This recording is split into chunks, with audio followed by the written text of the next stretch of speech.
আমরা একটা ক্লাসে লাস্ট শিখেছিলাম উপাংশ কেমনে বের করে, ওই সূত্রগুলো দেখছিলাম। উপাংশের সূত্রের প্রতিবেদনে দেখা হয়েছিল, অনেকে আবার দেখে নাই। সো প্রতিবেদন দেখাবো না আজকে, কিন্তু উপাংশের সূত্রগুলো একটু মনে করে দিতে চাচ্ছিলাম। উপাংশ বা কম্পোনেন্ট, ভেক্টর কম্পোনেন্ট ভিসি, ঠিক আছে। কি ছিল এটা? আর যদি ভেক্টর হয়, সেই আর ভেক্টরটার চতুর্দিকে এই ভেক্টরের প্রভাবটাকেই বলা হইতেছে উপাংশ। ব্যাপারটা বোঝার জন্য একটা বই আঁকি, বই। এই বইয়ের এইখানে যদি আমি একটা বল প্রয়োগ করি 7 নিউটন, এই বলটা খালি এই কোণা দিয়ে যাবে না, এই কোণা সহ, মানে এই দিকেও এর প্রভাব আছে, নাইলে এই কোণা আর এই কোণা সহ বইটা নড়ে এখানে চলে আসতো না। সো এই যে ঘটনাটা ঘটলো, এটাকেই বলা হচ্ছে ভেক্টর কম্পোনেন্টের ইফেক্ট। তার মানে তুমি যদি বলো ভেক্টর কম্পোনেন্ট বা উপাংশ কী জিনিস, তাহলে বলতে হবে একটা ভেক্টরের চারদিকে ওই ভেক্টরটার প্রভাবকে বলা হইতেছে ওই ভেক্টরটার উপাংশ, যেটা ওই ভেক্টরটার কাজটা করতে পারবে। মানে ধরো আমি এই ভেক্টরটা সরিয়ে দিয়ে আরও ছোটো ছোটো কয়েকটা ভেক্টর দিয়ে ঠিক এই ভেক্টরটার সমানই লব্ধি জেনারেট করলাম, তাইলে এই ছোটো ছোটো ভেক্টরগুলো হবে এই বড় ভেক্টরটার উপাংশ। উপাংশ বের করার জন্য আমরা এরকম দেখছিলাম একটা ক্লাসে লাস্ট, যারা অনেকে দেখো নাই আবার তাদের জন্য আবার দেখাবো না মোটেও। আমি জাস্ট এতটুকুই বলবো, একটা ভেক্টরের সাথে আলফা এবং বিটা কোণে দুটো উপাংশ পি আর কিউ যদি বের করতে চাই, তার সূত্র আমরা দেখছিলাম। পি ইজ ইকাল টু লিখতে হয় আর সাইন, নিচে sine alpha plus beta, Q is equal to লিখতে হয় আর সাইন, তারপর সাইন আলফা প্লাস বিটা। এখানে আমি বলছিলাম সূত্রটা মনে রাখার কায়দা হইল, যখনই তুমি পি নিবা, পি এর সাথে যে কোণ আছে তার বিপরীতে যে কোণটা আছে সেটা এখানে বসাবা, আর কিউ এর সাথে যে কোণটা আছে তার বিপরীত কোণটা এখানে বসাবা। তাইলে তুমি এই পি আর কিউ দুটো উপাংশ পেয়ে যাবা। এই আর এর দুটো উপাংশ এভাবে বের করলাম। এরপর আমি শিখাইছিলাম, যদি উপাংশ দুটা পি আর কিউ পরস্পরের সাথে লম্ব হয়, 90 ডিগ্রি হয়, তখন এই দুটো উপাংশকে বলা হবে লম্ব উপাংশ। সেইটা বের করার সূত্র হইল, শুধু একটা থেটা জানা থাকলেই হয়। পি হবে আর কস থেটা, আর কিউটা হবে আর সাইন থেটা। আমি মনে রাখতে বলছিলাম যে এই থেটাটা যার সাথে, সেই দিক বরাবর উপাংশটা হবে কস থেটা উপাংশ, আর থেটাটা যার সাথে, সেই এই ভেক্টরটার সাথে লম্ব বরাবর যেটা থাকবে সেটা হবে সাইন থেটা উপাংশ। এটাকে একটু ডিটেলে কথাটা বলি।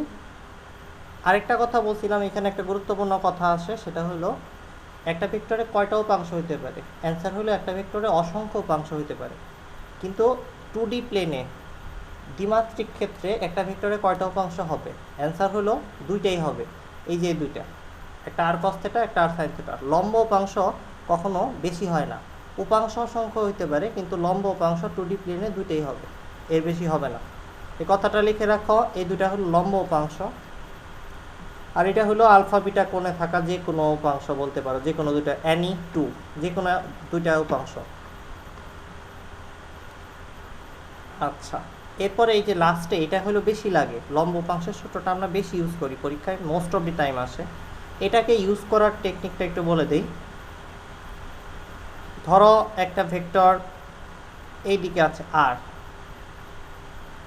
এবং এটা যদি হয় থেটা, মনে করো 120 ডিগ্রি, তাহলে এইটা হবে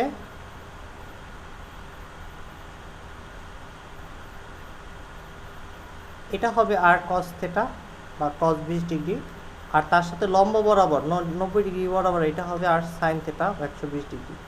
তোমাদের অনেকেই কনফিউজ করবে, তারা ভাববে ভাই এইটা এইদিকে গেলে ওইটা ওই দিকে যাবে কেন, ওইটা তো অন্য দিকে যাওয়ার কথা না। লম্ব উপাংশ মানে হলো উপাংশ দুইটা পরস্পর লম্ব হবে, আর এইটা কস থেটা লেখার কারণ হলো, আমি বলছি থেটা যার আর এর সাথে যেটা থেটা কোণে আছে সেই বরাবর গেলেই আমরা কস থেটাটা পাবো। একটু আগেও তাই বলছিলাম, পাশাপাশি দুইটা ছবি দেখো তাহলে তোমার মিলাইতে সুবিধা হবে। এটা যখন আর হয়, যখন এই কোণটা থেটা হয়, থেটা কোণ বরাবর গেলেই ওইটাকে বলবো কস থেটা, আর ওইটার সাথে লম্ব আঁকলে যেটা পাবো সেটা হবে সাইন থিটা উপাংশটা। আচ্ছা, সূত্রটা বুঝো নাই কে? সে একটু বলো যে ভাই বুঝি নাই। মান্নান ক্লিয়ার এতটুকু?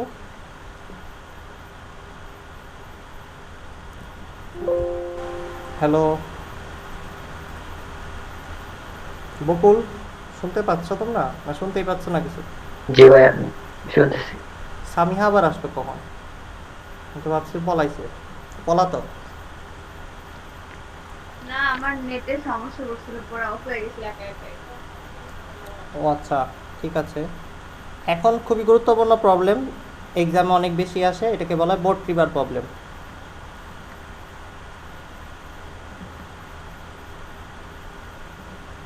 আচ্ছা, বোট রিভার প্রবলেমের বেসিক কথা হলো নৌকা নদীর অঙ্ক। সো এটা কেমনে করে আর কি ধরনের অঙ্ক এখান থেকে আসে সেগুলো একটু বুঝো, খুবই গুরুত্ব দিয়ে বুঝো। এগুলা কিন্তু বোর্ডে এবং ভর্তি পরীক্ষায় অনেক বেশি আসে এইসব অঙ্ক। এইখানে আমি ধরো কি আঁকবো, এদিকে যাচ্ছে মনে করো একটা নৌকা আঁকলাম, না এদিকে যাওয়ার দরকার কি, অন্যদিকে যা। আমি একটা নৌকা আঁকি আগে, নৌকা যে কেমনে আঁকে,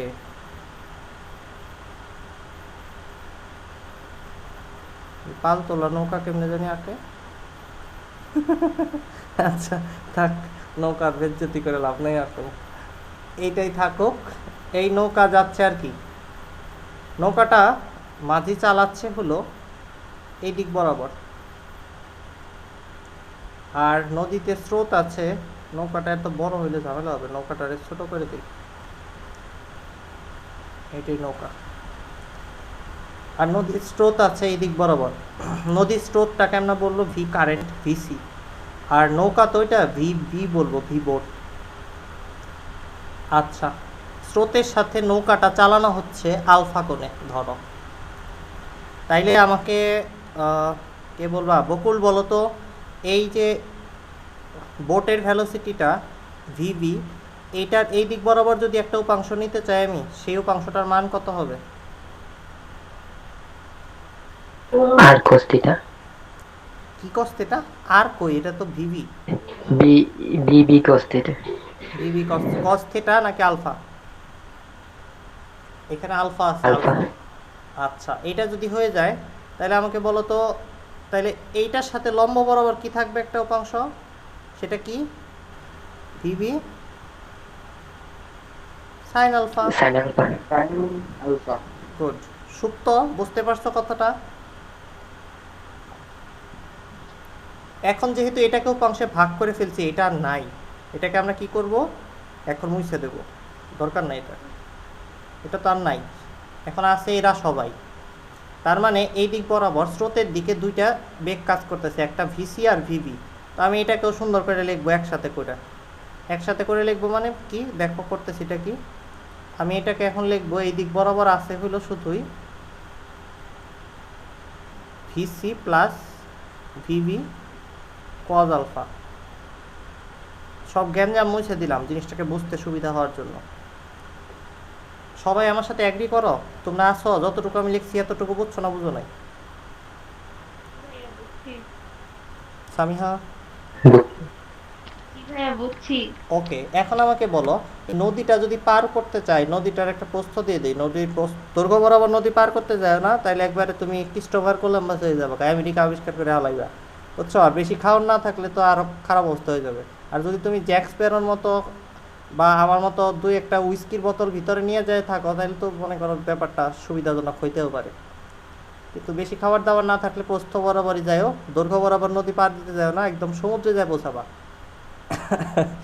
বুঝছো? এইটা হলো ডি, প্রস্থ, নদীর প্রস্থ। ডিটা বড় হাতের দেওয়ার দরকার কি, ছোট হাতের দিই। হ্যাঁ, ছোট হাত আবার কোথায় থেকে আনবো, এটা দিলাম আপ লোয়ার কেস। এখন আমাকে বলো তো, বকুল বলো, বকুল, এই নদীটা পার হইতে, নদীটা পার হইতে আমাকে কোন বেগ হেল্প করবে? এই বেগটা হেল্প করবে নাকি এগুলা হেল্প করবে? কোনটা হেল্প করবে? নদীর ওই পারে যাইতে চাই।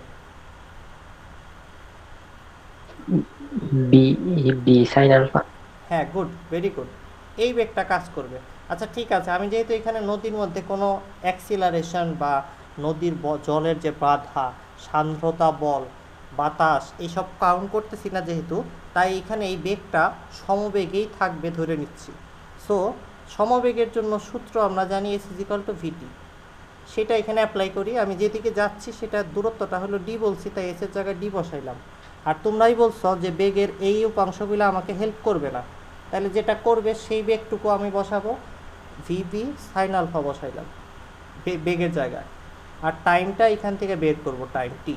তাহলে নদী পার হইতে কত টাইম লাগবে সেটা সূত্র যদি বলি সেটা এরকম হবে। এটা কোনো সূত্র না, আর এটা যারা মুখস্থ করবা সে আসলে মানে কঠিন গাধা, কারণ এস ইজ ইকাল টু ভিটি যে বুঝে না সে এটা মুখস্থ করবে। এস ইজ ইকাল টু ভিটি যদি বুঝে তাহলে এটা মুখস্থ করার কথা না। আর না হইলে অন্য জায়গায় এই যে উপাংশ বুঝে না সে, দুইটার মধ্যে একটা হবে, দুইটার মধ্যে একটা ঝামেলা না হইলে এই সূত্র কেউ মুখস্থ করবে না। এখন দেখো একটা কথা আমি যদি তোমাদের বলি, এইখানে যদি আমি বলি টি মিনিমাম চাই, সর্বনিম্ন সময়ে নদীটা পার হইতে চাই, তাইলে একটু চিন্তা করে দেখো তো কি কি করা যেতে পারে। এক নম্বর যেটা করা যেতে পারে সেটা আমি তোমাদের বলি, এই যে ডিটা কমাই দেওয়া যেতে পারে, টিটা লে কমে যাব। নদীরে কইলাম যে নদী তুমি দুই পাশ থেকে একটু ভরাট করে দিই, দুই পাশ থেকে আমি তাড়াতাড়ি ওই পাশে পৌঁছাইতে চাচ্ছি, তাই কম সময়ে পৌঁছানোর জন্য নদী ভরাট শুরু করে দেব। এইটা জেনারেলি করা যাবে না, তাই না? তার মানে ডিটাকে কমিয়ে টিটাকে কমানোটা বেশি বুদ্ধিমানের কাজ হবে না, অনেক টাকা পয়সা খরচ হয়ে যাবে। এরপর আরেকটা কাজ করা যেতে পারে, এই যে মাঝি ভাই আছে আমাদের, কইলাম যে বোটটা জোরে জোরে চালাও ভাই, বেশি ঝামেলা করো না, অনেক প্যাসেঞ্জার নিছো, তাড়াতাড়ি চালাও এখন। ও এই যে এটা যদি বাড়ে তাহলে এই পুরো জিনিসটা কমে যাবে, কারণ ভিবিটা নিচে আছে, যত জোরে বোট চালাবে তত তাড়াতাড়ি পৌঁছানো যাবে। কিন্তু তোমরা তো জানোই বাংলাদেশের মাঝিরা তোমার কথা শুনবো না, তোমার রিক্সাওয়ালাও তোমার কথা শুনে না, তোমার পাত্তা দিবে না ওরা, বুঝছো? সো পাত্তা যেহেতু দিবে না, তো ভিবি চেঞ্জ করাটাও কোনো বুদ্ধিমানের কাজ হবে না। কে আসছে আবার অসময়, টুংটুং করতেছিল তো।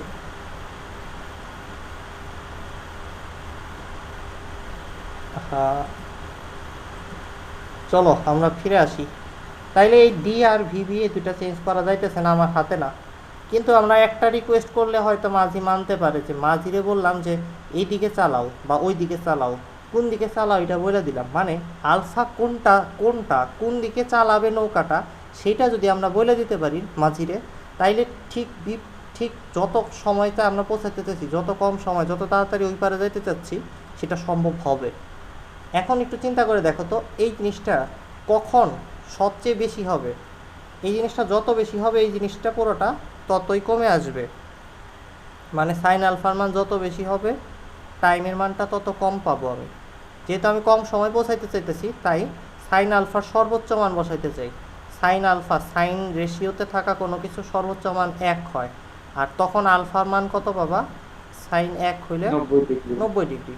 তার মানে মাঝিরে আমি বলবো যে 90 ডিগ্রিতে সাঁতার কাটা শুরু করেন, বা সরি দাঁড় টানা শুরু করেন আর কি, নৌকাটা 90 ডিগ্রিতে চালান, তাইলে সাইন আলফার মানটা সর্বোচ্চ মানে 1 হবে, আর তখন আমি অনেক দ্রুত অপোজিটে পৌঁছাইতে পারবো। এইটুকু সবাই বুঝছো কিনা বলো? বুঝছি ভাইয়া। কিন্তু এখানে একটা গুরুত্বপূর্ণ ব্যাপার বোঝার মতো আছে। দেখো স্রোতের বেগ কিন্তু কোনো কাজেই লাগলো না যদি আমরা এইখানে এই জিনিসটা বের করতে চাই। আরেকটা মজার ব্যাপার হলো মাঝি কোন দিকে চালাচ্ছে সেই আলফাটাও কাজে লাগবে না, কারণ আলফা তো 90 ডিগ্রি ফিক্স হয়ে গেল। যদি টি মিনিমাম মানে সর্বনিম্ন সময়ে নদী পার হইতে কত সময় লাগবে, কথাটা লিখে রাখো, টি মিনিমাম বা সর্বনিম্ন সময়ে নদী পার হইতে কত সময় লাগবে সেটা বের করতে গেলে শুধু প্রস্থকে নৌকার বেগ দিয়ে ভাগ করে দিলেই হয়, বা সাঁতারুর বেগ দিয়ে ভাগ করে দিলেই হয়, অন্য কিচ্ছু লাগে না। এটা কিন্তু মিনিমাম ডেটা লাগে এটা করতে। অনেক সময় তোমরা চমকে যাবা এই ধরনের অঙ্ক দিলে, দেখবা আলফা খুঁজে পোলাবাইন, তারপরে স্রোতের বেগ খুঁজে, অনেক কিছু খুঁজে, কিন্তু এটা লাগে না কিন্তু কিছুই এই অঙ্ক করতে। এরপর আরেকটা রিকোয়েস্ট যদি কেউ করে তোমাকে, যে আমরা যাচ্ছি, এটা হলো সর্বনিম্ন সময় নদী পার হইলাম, সর্বনিম্ন পথেও নদী পার হওয়া যেতে পারে। এটা কি বললাম? সর্বনিম্ন সময়।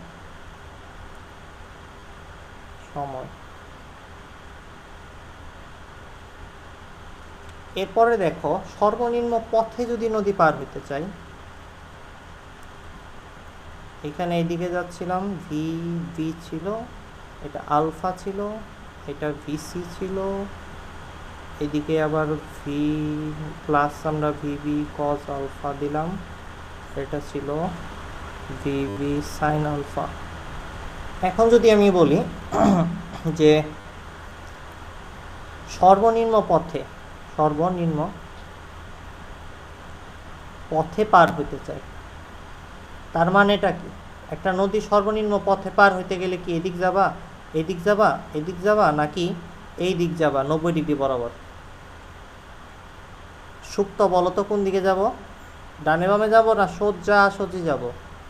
লব্ধিটা সৃষ্টি করতে হবে সোজাসুজি। সুপ্ত আছো তুমি?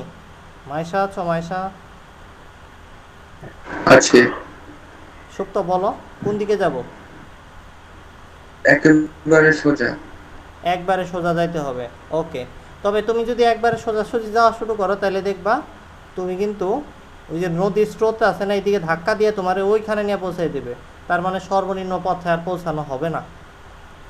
তাইলে এখন একটা প্রশ্ন হইতে পারে, একটু আগে একটা ব্যাপার খেয়াল করো, একটু আগে কিন্তু আমরা সময়টা সর্বনিম্ন করলাম, কিন্তু আমরা কিন্তু দূরত্বর দিক থেকে চিন্তা করলে এই যে এইভাবে এই দিকে চলে যাবে জিনিসটা। তার মানে সর্বনিম্ন সময় যদি পার হইতে চাও তাহলে তুমি ঠিক সোজাসুজি অপোজিট বিন্দুতে কোনো দিনও পৌঁছাইতে পারবে না। এটা একটা ভয়ানক কথা, সবাই মনে রাখো, লিখে রাখো খাতার মধ্যে। আর এইখানে একটা কথা তোমার বুঝতে হবে, এই সর্বনিম্ন পথ অথবা বরাবর অথবা সোজাসুজি অথবা ঠিক বিপরীত বিন্দু, এগুলো হলো অঙ্কের ভাষা। তুমি অঙ্ক করতে যাই দেখবা হাজার হাজার অঙ্কের মধ্যে এগুলো পাবা। এই ভাষাগুলো দ্বারা জেনারেলি যেটা বোঝায় সেটা হলো এই এ বিন্দু থেকে ঠিক অপোজিটে বি বিন্দুতে পৌঁছাইতে চাচ্ছি, তার মানে এই দুইটার লব্ধি ওই দিক বরাবর চেষ্টা করতে চাচ্ছি, সোজা কথা। সো আমরা জিনিসটাকে একটু স্টাইল করে ওইভাবেই লিখি, উপাংশ টুপাংশ চিন্তা না করে আমরা জাস্ট এতটুকুই চিন্তা করি যে এই দুইটার লব্ধি আর ওই দিকে 90 ডিগ্রি বরাবর চেষ্টা করতে চাচ্ছি, মানে এটা 90 ডিগ্রি। আর কে আমরা আনুভূমিক উপাংশের সাথে থেটা কোণ দিয়ে লিখি জেনারেলি, সো এই থেটা হবে 90 ডিগ্রিটা। আচ্ছা, এখন তাইলে প্রশ্ন হইতে পারে যে কত কোণে সাঁতার কাটলে ঠিক বিপরীত বিন্দুতে পৌঁছাতে পারবা বা সর্বনিম্ন পথে পৌঁছাতে পারবা, সেই আলফাটা কত হবে? সেটা অবশ্য 90 ডিগ্রি হবে না। সেই আলফাটা কত হবে সেটার একটা শর্টকাট আগে লেখো। সেটার শর্টকাট ফর্মুলা হলো cos inverse of minus VC by VP. মানে তোমাকে যদি এখন টাইমটা বের করতে বলা হয়, একটু আগে যে টাইমের ফর্মুলা দেখছি না, এটা তো সব জায়গায় খাটে, যে কোনো আলফা কোণের জন্য খাটে। তার মানে D by VB sine alpha, এটা এইখানেও খাটবে। তো আমি এখানে লিখতেই পারি D by VB sine alpha. এই যে আলফাটা পাবো সেটা এখানে বসিয়ে দিলেই টাইমটা পেয়ে যাব। এটা হলো সর্বনিম্ন ডিস্টেন্সের ডি মিনিমাম বের করলাম। একটা অঙ্ক করে দেখাই। স্রোতের বেগ মনে করো 40, বোটের বেগ মনে করো 60। এখন তাইলে ঠিক বিপরীত বিন্দুতে এ থেকে বিতে পৌঁছাইতে আমার কত সময় লাগবে সেটা বের করতে গেলে প্রথমে আলফা বের করতে হবে। cos inverse of minus VC মানে 40, ভিবি মানে 60। একটু বলো তো কত আসে বাচ্চারা? আর টিডি মিনিমাম বের করতে গেলে এই দূরত্বটা দেওয়া থাকতে হবে। নদীর প্রস্থ ধরো 1000 মিটার, 1000 বাই ভিবি, বি মানে 60, সাইন আলফা মানে আলফা কত আসে বলো একটু? আলফা আছে 131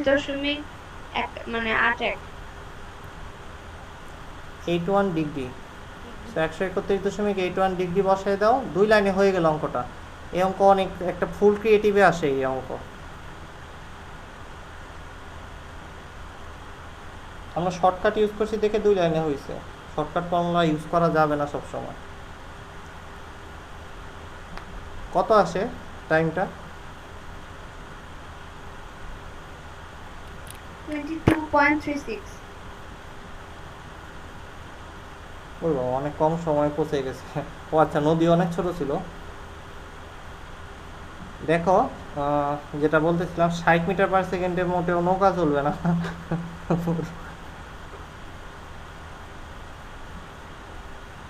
তোমরা কি এই কিভাবে অঙ্কটা করে, অঙ্কগুলা করে সেটা বুঝতে পারছো? এইখানে যদি আমি জিজ্ঞেস করতাম সর্বনিম্ন সময় পৌঁছাইতে কত সময় লাগবে, সর্বনিম্ন সময়টা বের করো, তাহলে কত হইতো বলো তো? D/VB। একদম সহজ ছিল, তাই না?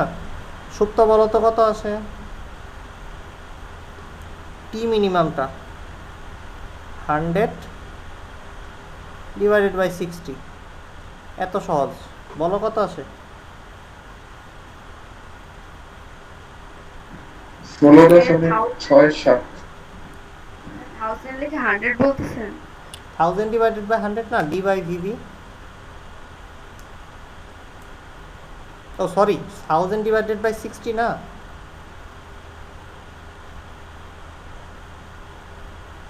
কি যে বলছি সেটাও বুঝতেছি না। যাই হোক, 100 বলছিলাম। কি জানো, তোমার নাম বলে হ্যাঁ, গেছি, 100 বলছি। তোমার নাম বলে গেছি আমি, সামিহা। ওকে, শোনো, এইটুকু তাইলে আমরা বুঝতে পারলাম। এই শর্টকাটটা এখন কিভাবে আসছে সেটা দেখি তাইলে, নাকি দেখবো আমরা, নাকি এটা ছেড়ে দেবো? দেখি। চলো দেখি।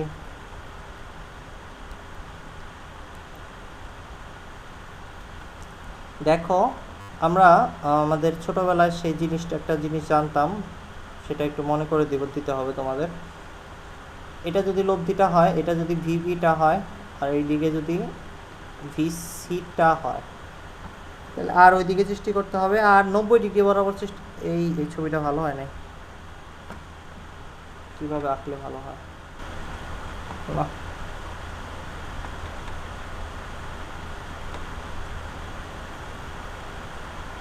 এইখান থেকে এই বরাবর চাচ্ছি আমি লব্ধি ক্রিয়েট করতে। আরটা এইদিকে যাবে বোর্ড, এই দিকে যাবে কারেন্ট মানে স্রোত। লব্ধিটা হবে এই পুরো জিনিসটা আলফা, লব্ধি থেটা কোণে আছে ভিসির সাথে, সেই থেটাটা হবে 90 ডিগ্রি। তাইলে তো ঠিক বিপরীত বিন্দুতে সৃষ্টি হবে, মানে যাই বোঝাইতে পারবো। এখন আমাদের মনে আছে কি আমাদের ভেক্টরের সেই আর থেটা আর পি আর কিউ, যদি এটা হয়তো আমরা লিখতাম tan theta is equal to q sin alpha by p plus q cos alpha, বলছিলাম এটা যার সাথে সেটা খালি রাখবো, সেই ফর্মুলাটা এখানে অ্যাপ্লাই করব। এই লব্ধিটা কার সাথে? 90 ডিগ্রিটা ভিসির সাথে, তাই আমরা লিখব tan theta মানে tan 90 degree is equal to, যেহেতু ভিসির সাথে তাই ভিসিটা খালি রাখবো, এইখানে লিখব ভিভি সাইন আলফা, নিচে লিখব ভিভি কজ আলফা। এখন তোমরা tan 90 মান কত যদি দেখো, ক্যালকুলেটারে দেখবা ইনফিনিটি দেখাবে।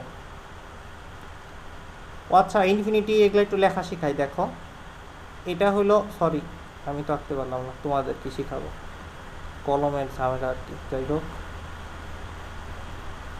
এটা হলো ইনফিনিটি, চার রে কি বলে ল্যান্ডস্কেপ মোডে দেখতেছি।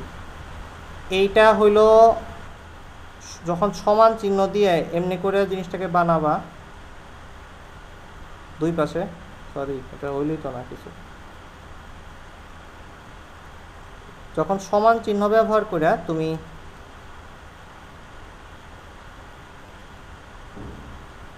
আঁকবা, এই জিনিস দুইটা সমান সমান দেখা যাবে, এটাকে বলতেছি আমরা প্রপোর্শনাল টু, মানে সমানুপাতিক চিহ্ন। আর এটাকে বলে আলফা। আলফার মানে হলো এই কোণটা, এই দিক বরাবর যে কোণটা আর এই বরাবর যে কোণটা, এই দুইটাই মানে সেম হবে না। এখানে কিন্তু অ্যাঙ্গেল দুটা সেম ছিল। আলফার ইনফিনিটি আর হলো প্রপোর্শনাল টু চিহ্নর পার্থক্যটা মনে রাখো। আরেকটা ভুল আছে, এটাকে আমরা বলি এক্স স্কোয়ার, এক্স স্কোয়ার না, এটা এটা হলো x square. X x square যেটা বলি আমরা মুখে, ওইটা হলো এইটা, মানে ওইটা কিউব হয়ে যাবে, এক্স কিউব। সো এটা আসলে এক্স স্কোয়ার, উচ্চারণে আমরা ভুল করি। তারপরে যারা তোমরা অনেক দিন পরে আমার কাছে ডিফারেন্সিয়েশন করবা, তোমাদের অনেক শিক্ষক জেনারেলি এটারে বলবে ডিওয়াই বাই ডিএক্স।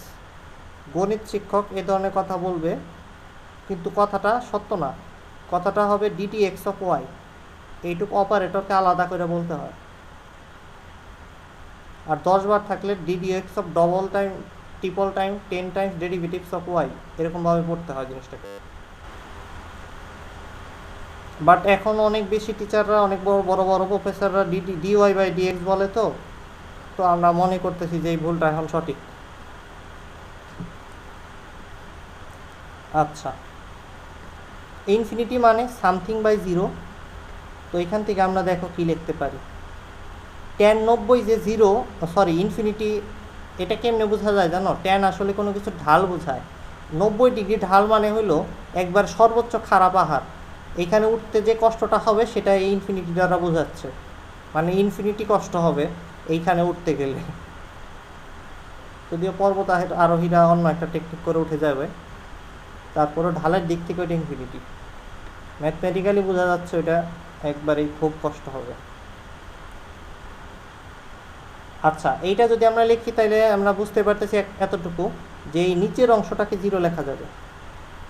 তো আমরা লিখি 0 is equal to VC plus VV cos alpha. এই তোমাকে আছো না, লাইনটা কেটে গেছে, একটু বলবা? আছি ভাইয়া। মান্নান আছো? মান্নান কেমনে থাকলা তুমি? তুমি তো টাকারই কথা না। আচ্ছা, মান্নান মনে হয় গিয়ে আবার ঘুরে আসছে। কি করবে ভাই, আপনার 5 মিনিট শেষ হয় নাই। হ্যাঁ তাই তো, আমি তো খেয়াল করলাম 5 মিনিট এখন হয় নাই। আচ্ছা দেখো তো, ভিসি ওই পাশে দিলাম, ভিভি এই পাশে দিলাম, নিচে দিলাম, তো কজ আলফা ইজিক্যাল টু এটা আসছে। এখান থেকে আমরা আলফার ভ্যালুটা যদি বের করি, আলফা হবে cos inverse of minus VC by VV. এখানে একটা ঝামেলা আছে, ঝামেলাটা তোমারে বোঝাই। এই সূত্রটা দিয়ে এই অঙ্কটা করো তো বাচ্চারা সবাই তোমরা। আলফা বের করবা, খালি কত কোণে সাঁতার কাটলে ঠিক বিপরীত বিন্দুতে যাওয়া যাবে সেই আলফাটা বের করবা। শাহজাহান তপন স্যারের বইয়ের মধ্যে দেখবা এটা একটা অঙ্ক আছে, 120 ডিগ্রি অ্যান্সার আসে, ওইটা এই সূত্রটা দিয়ে করলে এক লাইনে হয়ে যাবে, 1 পৃষ্ঠার বইটা করছে।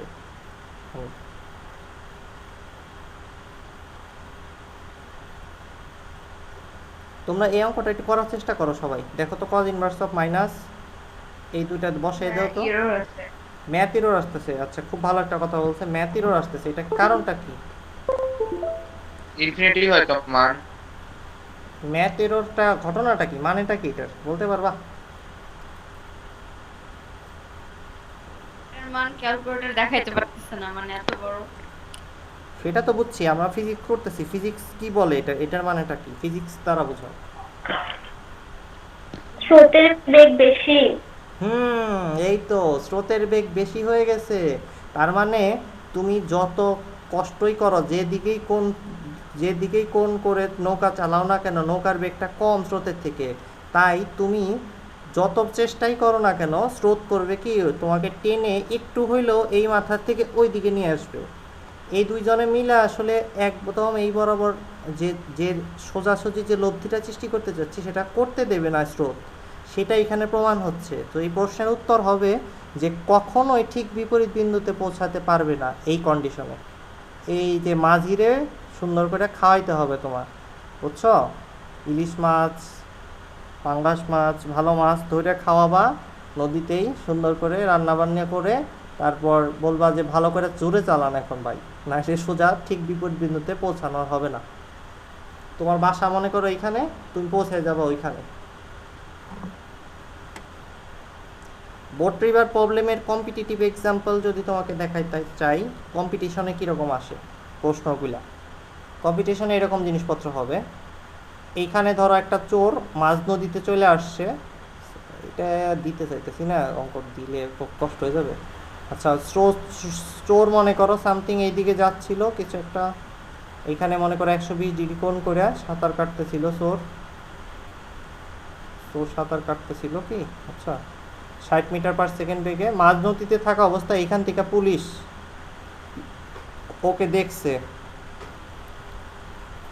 দেখা পুলিশ করছে কি এখানে তোমার 130 ডিগ্রি কোণ করে তাদের বোট নিয়ে একটু বেশি বেগে 90 মিটার/সেকেন্ড বেগে চলা শুরু করছে।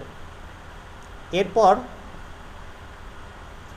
চোর পুলিশের আগে বসাইছে এখানে কোথাও একটা জায়গায়, আর পুলিশ চোরের পিছনে বসাইছে, এখানে পুলিশ এখানে থিপ। এরপরে পুলিশ এইখানে নামা মাত্রই করছে কি চোরকে একটা গুলি করে দিছে পায়ের মধ্যে। এরপর এইখানে তোমার কিছু বেগ দেওয়া থাকবে, যে গুলির বেগটা কত, সামথিং 120 মিটার/সেকেন্ড মনে করো।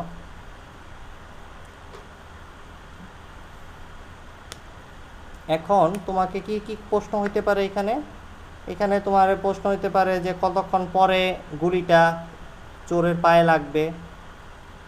তারপরে এরকম প্রশ্ন হইতে পারে যে পুলিশ গুলি করার পর চোর ওইখানেই স্টপ হয়ে গেছে, পুলিশ এখন সামথিং u=20 মিটার/সেকেন্ড বেগে আর ত্বরণ সামথিং 3 মিটার/সেকেন্ড² ত্বরণে গিয়ে কত সময়ের মধ্যে চোরটাকে ধরে ফেলতে পারবে, এই ধরনের প্রশ্ন হইতে পারে।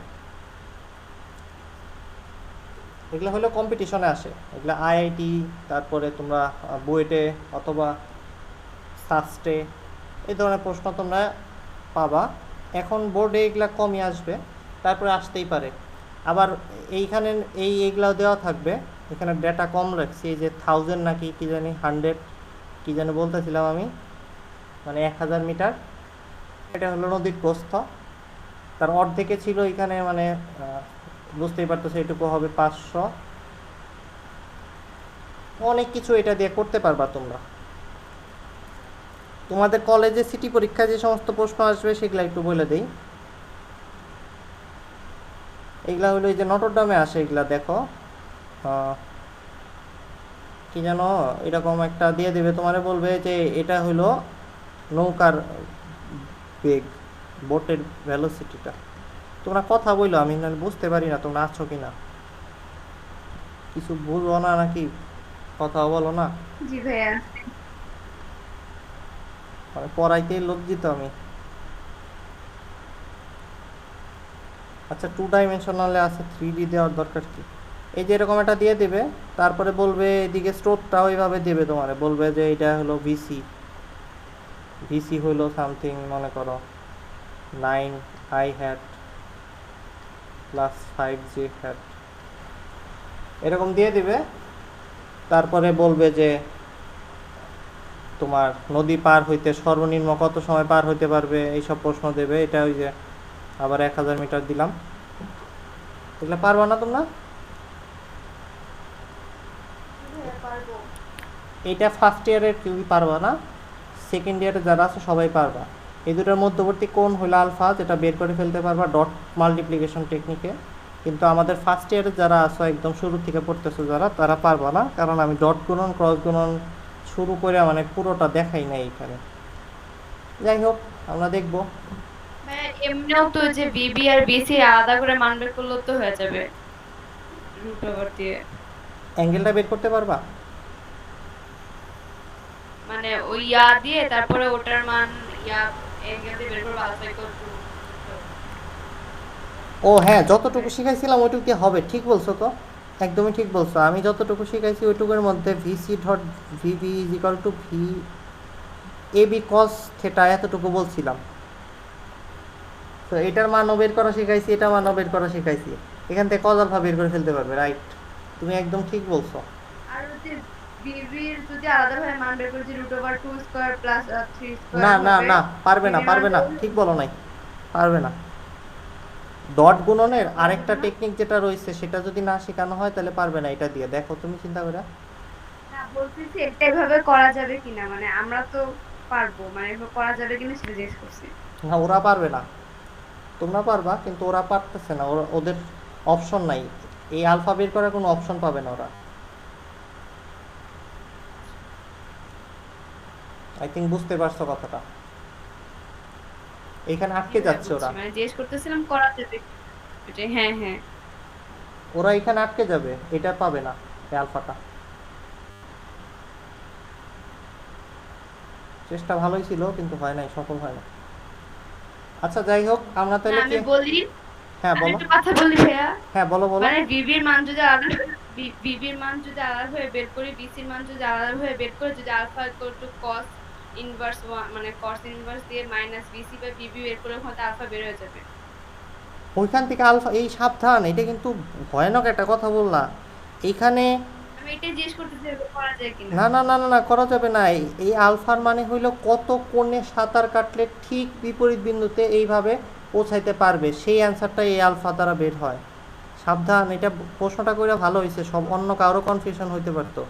সবাই এটা ক্লিয়ার রাখো, এইটা কিন্তু আলফার সূত্র নট ফর এনি কেস, এটা হইল অনলি ফর স্পেশাল কেস। বরাবর এই যে অনেকগুলো ওয়ার্ড বলা হয়েছে এই কেসের জন্য, ওয়ার্ডগুলো আবার দেখো, বরাবর, সোজাসুজি, ঠিক বিপরীত বিন্দু বা সর্বনিম্ন পথ, এই কথা না বললে তুমি আলফার জন্য এই সূত্রটা ব্যবহার করতে পারবা না।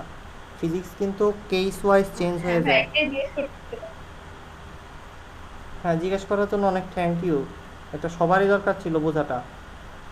এই আলফা দিয়ে বের করে কিন্তু কিছুই বের হবে না। এখানে যে আলফা আছে সেটা অন্য টেকনিকে বের করতে হবে, এই আলফাটা সেগুলো আমরা শিখবো একটু পরে, সমস্যা নেই। এখন তোমরা বলো, তোমরা কতটা বোর আছো? আমি কি ভেক্টর গুণন যাব? ওই অঙ্কটা করাই দিলেন না, ওই যে পুলিশ চোরের কাহিনী? এই কি বলো, ওইটা তো অনেক বড় অঙ্ক, করাইতে যাবো কিসের জন্য? কোশ্চেন দিয়ে অ্যান্সার বলবেন না, আমরা কিভাবে পারবো? এ তোমাদের হোমওয়ার্ক। আর প্রশ্নটা তো পুরোটা বানাই নাই, প্রশ্নটা বানিয়ে নিও। নাই নিব মানে? প্রশ্নের মধ্যে কোনো কিছু মিসিং বা বেশি থাকলে সেটাও বের করে নিয়ে আসবা। তোমাদের একটা ভালো কথা বলি, আমি যখন ক্লাস 9-10-এ পড়তাম তখন আমার একটা টিচার ছিল, উনি অনেকগুলো সৃজনশীল প্রশ্ন দিত প্রতিদিন। ওই 2-3টা প্রশ্ন দিত আর 1 সপ্তাহ সময় দিত। 1 সপ্তাহ পরে আইসা আমি দেখতাম যে প্রশ্নের মধ্যে অনেকগুলো ডাটা মিসিং আছে। তারপর স্যারকে বলতাম, স্যার এটার মধ্যে একটা বেগ দিতে হবে, এটার মধ্যে একটা টাইম দিতে হবে, এটার মধ্যে একটা ডিস্টেন্স দিতে হবে। স্যার আমার দিকে তাকিয়ে সুন্দর করে হাসি দিয়ে বলতো কি, হ্যাঁ তাহলে দিয়ে নাও। আর উনি আমার সলিউশন দেখে প্রশ্নটাকে আবার ঠিক করে দিত সবাইকে। আর সবচেয়ে মজার ব্যাপার ছিল কি, উনি ট্রাস্ট করতো আমাকে যে আমি যে কথাটাই বলবো ওই ডাটাটা লাগবেই। কারণ আমি এক্সট্রিম পর্যন্ত যাইতাম, ওই 7 দিন টাইমে আমি একদম এক্সট্রিম পর্যন্ত চেষ্টা করতাম। কিছু কিছু অঙ্ক আছে যেটা মিলানোর জন্য আমি 11 ঘন্টাও চেষ্টা করতাম 9-10-এ। সো উনি বুঝতে পারতো যে এটা যদি করা যায় তাহলে ওই ডাটাগুলো লাগবেই, মিনিমাম ডাটা আমি খুঁজে বের করে দিতাম। সো প্রশ্নের সাথে আমি প্রশ্ন বানানোর দায়িত্ব নিয়ে নিতাম। সো তোমরাও নিয়ে নাও, এই অঙ্কটাকে কেমন ক্রিটিক্যাল করে বানাইতে পারো। আর এইখানে যারা প্রাস পারো তারা বুঝতেই পারতেছো গুলির বেগটা একটা প্রাস হয়ে আসবে, পায়ে লাগবে যে গুলিটা প্রাস হয়ে লাগবে, সেটাও বের করবা। আর এই যে পুলিশের হাইট, চোরের হাইট, এগুলা দিয়ে একটা প্রাসের অঙ্ক এখানে ডিজাইন করবা ভিতরে। সো প্রাস, ভেক্টর এবং আরও জিনিসপত্র দিয়া এই যে এই যে উপাংশের যে এগুলা ওই সাইটের পরিবর্তে বসিয়ে দিবা, তাইলে আরও মজা হবে অঙ্কটা করতে।